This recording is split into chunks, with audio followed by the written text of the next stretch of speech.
Mukunda jewellers మొట్టమొదటి factory outlet లో Kasaraperu festival ఫిబ్రవరి 7 నుంచి 15 వరకు, జూబ్లీస్ లో ఫిబ్రవరి 28న మరియు వైజాగ్ లో ఫిబ్రవరి 29న మన నూతన బ్రాంచెస్ ప్రారంభం. తిరుమల లడ్డు కల్తీ నెయ్యి వ్యవహారంలో బోలేబాబా డైరీ బాగోతాన్ని సిట్ బట్టబయలు చేసింది. నకిలీ ఇన్వాయిస్లతో కొబ్బరి నూనె, పామాలిన్ పేరిట రసాయనాలు కొనుగోలు చేసి వాటి మిశ్రమాన్ని నెయ్యి పేరిట తిరుమలకు సరఫరా చేసినట్లు గుర్తించింది. తిరుపతిలోని వినాయక ఏజెన్సీస్, సుమతి ట్రేడర్స్ ద్వారా ఆంధ్రప్రదేశ్లోని ఇతర దేవాలయాలకు రసాయనాల నెయ్యి మిశ్రమాన్ని పంపిణీ చేసి కోట్లు దండుకున్నట్లు ఛార్జిషీట్లో పేర్కొంది. పవిత్రమైన శ్రీవారి లడ్డు ప్రసాదంలో రసాయనాలు కలిపినట్లు సిట్ తేటతెల్లం చేసింది. భోలేబాబా డైరీ డైరెక్టర్లు పొమిల్ జైన్, విపిన్ జైన్లో ఈ కల్తీ నెయ్యి తయారీ కోసం ఏ రసాయనాల్ని ఎలా, ఎక్కడి నుంచి కొన్నారనే వివరాలన్నీ అభియోగ పత్రంలో పొందుపర్చింది. వైసీపీ హయాంలో తిరుమలకు లక్షల కిలోల కల్తీ నెయ్యి సరఫరా చేసిన ముఠా దాని తయారీ కోసం ఏకంగా 57.56 లక్షల కిలోల పామాయిల్, పామ్ కెర్నెల్ ఆయిల్, 8.30 లక్షల కిలోల మోనోగ్లిజరైడ్స్, ఎసిటిక్ యాసిడ్, లప్సా తదితర రసాయనాలు కొనుగోలు చేసింది.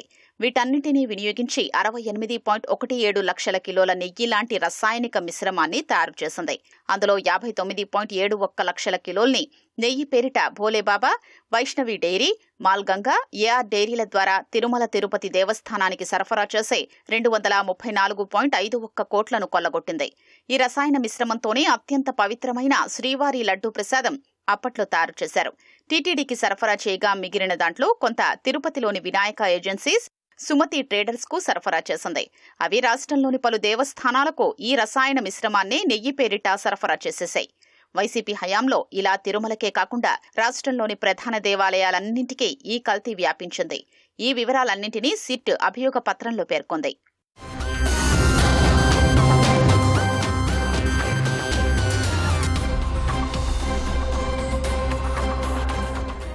కల్తీ నెయ్యి తయారీ కోసం అవసరమైన మోనోగ్లిజరైడ్స్, ఎసిటిక్ యాసిడ్, ఎస్టర్ వంటి రసాయనాల్ని భోలేబాబా డైరీ తమ అనుబంధ సంస్థలైన Harsh trading, Harsh fresh dairy foods పేరిట కొనుగోలు చేసింది.